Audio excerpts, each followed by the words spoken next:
এই প্রশ্নে দেয়া আছে যে ধরুন আপনি ক্লোভার পাতা থেকে একটা অ্যাসিড বের করলেন এবং জানেন যে অ্যাসিডটা কার্বন, হাইড্রোজেন এবং অক্সিজেন এই তিনটা মৌল দিয়ে গঠিত। অ্যাসিডটার 0.513 গ্রাম যদি নিয়ে অক্সিজেনে পোড়ান, আচ্ছা তাহলে আমি এখানটায় আন্ডারলাইন করে দিচ্ছি, যদি 0.513 গ্রাম অক্সিজেনে আপনি পোড়ান তাহলে তা থেকে তৈরি হবে 0.501 গ্রাম কার্বন ডাই অক্সাইড এবং 0.103 গ্রাম পানি। এখন জানতে চাওয়া হচ্ছে যে অ্যাসিডটার স্থূল সংকেত কত। প্রথমেই রাসায়নিক সমীকরণটা লিখে ফেলি, কিন্তু আপনি সেটা সমতা করতে পারবেন না, কারণ আমরা জানি না ঠিক কত সংখ্যক কার্বন, হাইড্রোজেন বা অক্সিজেন অ্যাসিডটায় আছে। তাহলে সাধারণভাবেই লিখছি, এই অ্যাসিডে x সংখ্যক কার্বন, y সংখ্যক হাইড্রোজেন এবং z সংখ্যক অক্সিজেন আছে, যেটাকে আমরা তাপ দেব প্রচুর পরিমাণ অক্সিজেনের উপস্থিতিতে। এবং যখন এটা ঘটবে, প্রশ্নে বলা আছে যে, আমি অন্য রঙে লিখছি, তখন এখান থেকে তৈরি হবে কিছু কার্বন ডাই অক্সাইড এবং কিছু পরিমাণ পানি। এবং কত পরিমাণে তৈরি হবে তা কিন্তু প্রশ্নেই বলা আছে, তাহলে সেগুলো আমরা লিখে নিতে পারি। আমরা তাপ দিচ্ছি, আমরা এখানে তাপ দিচ্ছি 0.513 গ্রাম অ্যাসিডকে, যা বিক্রিয়া শেষে তৈরি করছে 0.501 গ্রাম কার্বন ডাই অক্সাইড এবং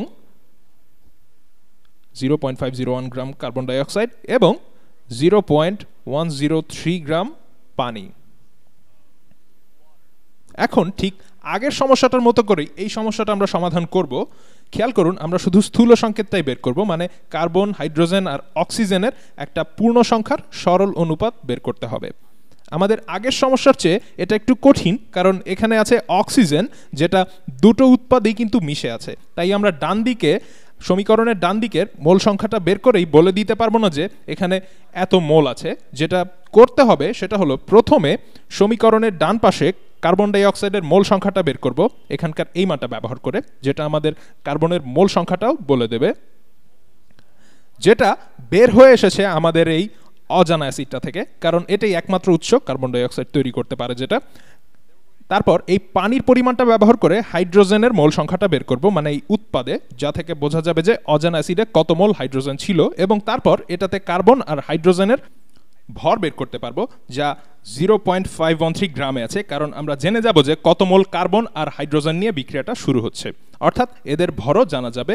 এবং বিয়োগ করে জেনে নিতে পারবো অক্সিজেনের ভর এখানে কত, এবং তারপরে মোলও বের করতে পারবো, এবং সবশেষে বের করব তাদের অনুপাত। আপনি হয়তো কঠিন ভাবছেন, কিন্তু ব্যাপারটা আসলে বেশ সহজ। তো চলুন প্রথমে বের করা যাক উৎপাদে কার্বনের মোল সংখ্যা। আর এখানে কার্বনযুক্ত একমাত্র উৎপাদ হচ্ছে কার্বন ডাই অক্সাইড, এবং তাহলেই পেয়ে যাব কত মোল কার্বন ছিল আমাদের অজানা অ্যাসিডে। তো বিক্রিয়া শেষে কার্বন ডাই অক্সাইড আছে 0.501 গ্রাম কার্বন ডাই অক্সাইড। এবারে এটাকে মোলে নিতে হবে, তাহলে আমরা এটা গুণ করব মোল কার্বন ডাই অক্সাইড পার গ্রাম কার্বন ডাই অক্সাইড দিয়ে। যেহেতু এককগুলো খেয়াল রাখতে হবে, আমরা জানি যে কার্বন ডাই অক্সাইডের গ্রামটা এটাকে এখানে এটা কেটে দেবে, তাহলে কত গ্রাম কার্বন ডাই অক্সাইড আছে 1 মোল কার্বন ডাই অক্সাইডে। এটা আমরা আগেও করেছি অনেকবার। কার্বন ডাই অক্সাইডের আণবিক ভর বের করতে হবে, একটা কার্বন, দুটো হাইড্রোজেন, তাহলে 16 × 2, তাহলে 12 + 32 মানে 44, অর্থাৎ 1 মোল কার্বন ডাই অক্সাইড মানে 44 গ্রামের কার্বন ডাই অক্সাইড, বা 44 গ্রাম মানে 1 মোল। মোল ওপরে, গ্রাম নিচে, কারণ গ্রাম এককগুলো কেটে যাবে, তাহলে এ দুটো কেটে যাবে। তাহলে আমরা পাচ্ছি 0.501 ভাগ 44 মোল কার্বন ডাই অক্সাইড। হিসেব করা যাক, 0.501 ভাগ 44, তাহলে আসছে এখানে 3টা সিগনিফিকেন্ট ডিজিট আমরা নেব, আর এটা তো পূর্ণ সংখ্যা, তাহলে আমরা নেব এখানে আমরা নেব তাহলে 0.0114 এই পর্যন্ত। ক্যালকুলেটর সরিয়ে রাখি, তাহলে আমরা লিখতে পারি 0.0114 মোল মোল কার্বন ডাই অক্সাইড যা আছে উৎপাদের অংশে। তার মানে এটা বলা যাবে যে কার্বন ডাই অক্সাইডের প্রত্যেক অণুতে একটাই কার্বন পরমাণু আছে, মানে আপনার যত মোল কার্বন ডাই অক্সাইড থাকবে ঠিক একই সংখ্যক কার্বনও থাকবে। এখানে মনে রাখা দরকার যে মোল কিন্তু একটা সংখ্যা মাত্র। যখন বলছি 0.0114 মোল, এটা শুধুমাত্র একটা সংখ্যা। তাহলে এটা আমাদের বলছে যে, আমি এদিকটায় লিখছি, তাহলে এখানে আছে 0.0114 মোল কার্বন, মানে সবগুলো কার্বন আসলে এই কার্বন ডাই অক্সাইডের, আর সবটুকু কার্বন যা উৎপাদে আছে সেটা এসেছে এই অজানা অ্যাসিড থেকে। তাহলে অজানা অ্যাসিডে ঠিক কত গ্রাম কার্বন আছে? দেখুন, এত মোল কার্বন আমাদের এই বিক্রিয়কটাতে আছে, বিক্রিয়ায় সব কার্বন ডাই অক্সাইড হয়েছে। গ্রাম হিসেবে তাহলে বের করা যাক, একে গুণ করতে হবে গ্রাম পার মোল দিয়ে, কারণ এককটা আমরা গ্রামে চাচ্ছি, মোল এককটা কেটে যেতে হবে। তাহলে তো গুণ হবে গ্রাম carbon per mole carbon, mole of carbon per mole carbon, এবং কার্বনের পারমাণবিক ভর 12 সেটা আমরা জানি। তাহলে 12 গ্রাম কার্বন পার মোল কার্বন, তাহলে কত আসছে? অজানা অ্যাসিডে আসলে কত গ্রাম কার্বন আছে আবার হিসেব করি। আগের এই সংখ্যাটাকেই আমরা গুণ দেব 12 দিয়ে, 12 দিয়ে গুণ দেব, তাহলে আসছে 0.137, 0.137। তাহলে আমরা লিখতে পারি 0.137 গ্রাম কার্বন যেটা আছে অজানা বিক্রিয়কটাতে। তার মানে অ্যাসিডের 0.513 গ্রামের মধ্যে আসলে 0.137 গ্রাম হচ্ছে কার্বন। তাহলে এ পর্যন্ত আমরা বের করলাম এখানে কত মোল পরিমাণ কার্বন এবং কত গ্রাম পরিমাণ কার্বন। তাহলে একই কাজ আমরা করব হাইড্রোজেনের জন্য। হাইড্রোজেনের জন্য একইভাবে আমরা কাজটা করব এই মানটা ব্যবহার করে। তাহলে শুরু করছি 0.103 গ্রাম পানি নিয়ে শুরু করছি, যাকে আমরা পানির মোল সংখ্যায় নিতে চাই। তাহলে গুণ করব মোলে পানির পরিমাণ পার গ্রামে পানির পরিমাণ, কারণ লব আর হরের এই পানির গ্রাম একক দুটো কাটাকাটি করতে চাই। তো পানির আণবিক ভর কত? দুটো হাইড্রোজেন, তাই 2 × 1 প্লাস অক্সিজেনের পারমাণবিক ভর 16, তাহলে মোট 18। তাহলে 1 মোল পানি মানে 18 গ্রাম পানি। তাহলে 1 মোল পানি সমান 18 গ্রাম, অথবা বলতে পারেন 18 গ্রামে আছে 1 মোল। তাহলে 18 থাকবে হরে, কারণ গ্রাম এককটা হরে চাইছি। তাহলে এ দুটো কেটে যাচ্ছে, আমরা পাচ্ছি 0.103 ভাগ 18 মোল পানি। ক্যালকুলেটর নিয়ে নেই, তো 0.103 ভাগ 18 মোল পানি। ক্যালকুলেটরটা এবার সরিয়ে রাখি।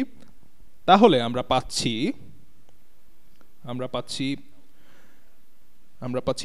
0.00572 মোল পানি, H2O। তার মানে এই গ্রাম পরিমাণটাকে আমরা মোল সংখ্যায় প্রকাশ করলাম। তাহলে যদি এত পরিমাণ পানির মোল থাকে, তাহলে মোল হিসেবে কতটুকু হাইড্রোজেন আছে? প্রত্যেক পানির অণুতে আসলে দুটো করে হাইড্রোজেন থাকে। তাহলে এটাকে 2 দিয়ে গুণ করব, লিখছি তাহলে 0.00572 মোল H2O গুণ 2 মোল হাইড্রোজেন প্রত্যেক 1 মোল পানির জন্য, 2 মোল হাইড্রোজেন। তার মানে এটাকে 2 দিয়ে গুণ করে হাইড্রোজেনের মোল পেয়ে যাব। আবার হিসাব করি, এই সংখ্যাটাকে 2 দিয়ে গুণ করছি, তাহলে আমরা পাচ্ছি 0.0114। তাহলে আমরা লিখতে পারি, আরেকবার দেখে নেই যাতে কোনো ভুল না হয়। তাহলে 0.0114 মোল হাইড্রোজেন। তাহলে এ পর্যন্ত বের হলো উৎপাদে কার্বনের মোল, তার থেকে ভর যেটা অজানা অ্যাসিড থেকে এসছে, আর তারপরে আমরা বের করলাম হাইড্রোজেনের মোল, মানে এত মোল হাইড্রোজেন নিয়ে শুরু হয়েছিল বিক্রিয়াটা।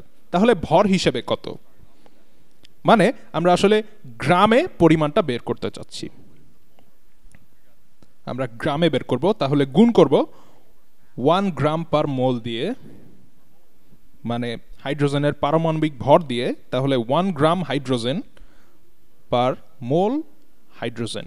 তাহলে এটা কেটে যাচ্ছে এটার সাথে, তাহলে আমরা এটাও পেলাম। কমলা রংটা দিয়ে লিখছি, আমরা পেলাম 0.0114 গ্রাম হাইড্রোজেন। তাহলে আরেকটা প্রয়োজনীয় অংশ বের হয়ে গেল। এখন আমরা জানি কার্বনের মোল এবং হাইড্রোজেনের মোল যা অজানা অ্যাসিডে আছে, তাহলে অক্সিজেনের মোল যদি জানতে পারি এখন আমরা, তাহলে সবচেয়ে পূর্ণ সংখ্যার অনুপাত, মানে আমাদের কাঙ্ক্ষিত স্থূল সংকেত বের করে ফেলতে পারবো। তাহলে আবার অক্সিজেনের মোল সংখ্যা বের করতে চাইলে আগে বের করতে হবে অক্সিজেনের কত গ্রাম আছে। তো এখানে আমাদের আছে মোট অজানা অ্যাসিড 0.513 গ্রাম, এবং এটা থেকে বাদ দেব কার্বনের পরিমাণ এবং হাইড্রোজেনের পরিমাণ, তাহলেই বের হয়ে যাবে কত পরিমাণ অক্সিজেন। তাহলে একটু নিচে লিখি, তাহলে অক্সিজেনের পরিমাণ বের করতে চাইলে লিখব 0.513 গ্রাম, 0.513 গ্রাম মাইনাস কার্বনের ভর, মানে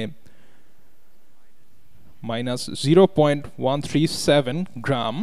আচ্ছা, ওপরে লেখা রংটাই ব্যবহার করি, তো আবার লিখছি 0.137 গ্রাম কার্বন মাইনাস, এবারে কমলা রঙে লিখছি, মাইনাস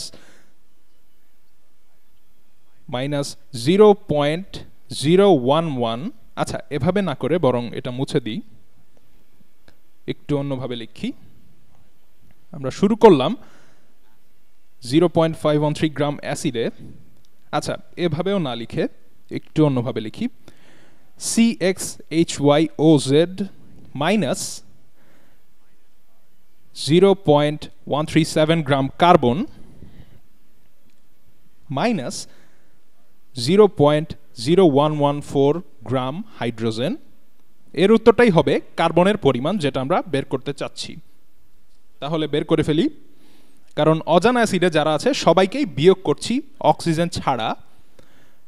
তো আমরা বের করে ফেলি, এবারে ক্যালকুলেটরে টাইপ করছি 0.513 মাইনাস 0.137 মাইনাস 0.0114 সমান আসছে, এটা ধরা যায় 0.365 ধরে নিচ্ছি এটা। তাহলে এটা সমান হচ্ছে 0.365 গ্রাম অক্সিজেন। আরেকবার দেখে নেই ঠিক আছে কিনা, ঠিকই আছে। তাহলে এর মোল সংখ্যাটা এবারে বের করে ফেলি। আমাদের অজানা অ্যাসিডে ছিল 0.365 গ্রাম অক্সিজেন, যাকে মোলে পরিবর্তন করে লিখব। তো গুণ লবে মোল অক্সিজেন আর হরে গ্রাম অক্সিজেন। আর আমরা জানি যে অক্সিজেনের পারমাণবিক ভর 16, মানে 16 গ্রাম পার মোল। 16 গ্রাম নিচে থাকবে, তাহলে এটা দাঁড়াচ্ছে 0.365 ভাগ 16 গ্রাম অক্সিজেন।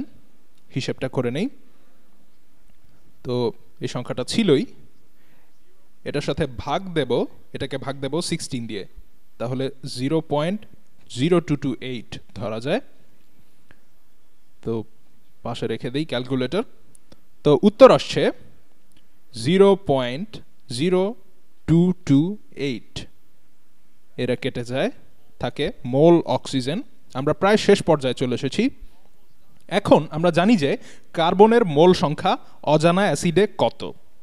কার্বনের মোল সংখ্যা অজানা অ্যাসিডে কত সেটা আমরা জানি, কারণ আমরা জানি যে সবটুকুই এখান থেকে আসছে। আমরা জানি হাইড্রোজেনের মোল সংখ্যা, যা আমরা বের করেছি এই মানটা ব্যবহার করে, যে হাইড্রোজেনগুলো এটা থেকেই এসছে। আরও জানি অজানা অ্যাসিডের অক্সিজেনের মোল সংখ্যা, কারণ কার্বন হাইড্রোজেন ছাড়া 0.513 বাকিটা অক্সিজেনের পরিমাণ, তাই আমরা বের করতে পেরেছি অক্সিজেনের মোল সংখ্যা। এবারে এদের তিনজনের ভেতর সবচেয়ে ছোট পূর্ণ সংখ্যার অনুপাত বের করব। তাহলে অনুপাতটা আমরা এভাবে বের করতে পারি যে এখানে আমরা পেয়েছি 0.114 মোল কার্বন টু আরও পেয়েছি 0.0114 মোল হাইড্রোজেন, দুটোই আসলে একই সংখ্যা, তাহলে এদের দুটোর অনুপাত হবে 1:1। Two oxygen 0.0228 mole oxygen. এটা দেখেই বোঝা যাচ্ছে যে এটা এই দুটোর ঠিক দ্বিগুণ সংখ্যা। তাহলে যদি আমরা প্রত্যেকটা অনুপাতকে 0.114 মোল দিয়ে ভাগ করি, 0.0114 মোল দিয়ে ভাগ করব, এটা 0.0 হবে একটা, এখানে ভুল করেছিলাম, তাহলে মুছে দিচ্ছি, এটা মুছে দিলাম। তাহলে 0.0114 মোল কার্বন, আর সবাইকে আমরা ভাগ করব এটা দিয়ে, তাহলে আমরা সবগুলোকে 0.0114 দিয়ে ভাগ করব। এখানেও 0.0114, এখানেও 0.0114। তো কি পাচ্ছি? এটা তাহলে দাঁড়াচ্ছে, প্রথমটা হবে 1 মোল কার্বন, এটাও 1 মোল হাইড্রোজেন হবে, কমলা রঙে লিখছি 1 মোল হাইড্রোজেন, আর এটাও ঠিক দ্বিগুণ এটার, তাহলে 2 মোল অক্সিজেন হবে, 2 মোল অক্সিজেন। তাহলে এটাই হচ্ছে আমাদের অ্যাসিডটার স্থূল সংকেতের অনুপাত। আমরা আণবিক সংকেত পাইনি, কিন্তু সবচেয়ে ছোট পূর্ণ সংখ্যার অনুপাত বের করে ফেলেছি, যেটা হবে একটা কার্বন, একটা হাইড্রোজেন, আর একটা কার্বন ও একটা হাইড্রোজেনের জন্য দুটো অক্সিজেন, তাহলে এটা হবে CH2। এটাই হলো অজানা অ্যাসিডের স্থূল সংকেত। আশা করছি বুঝতে পেরেছেন।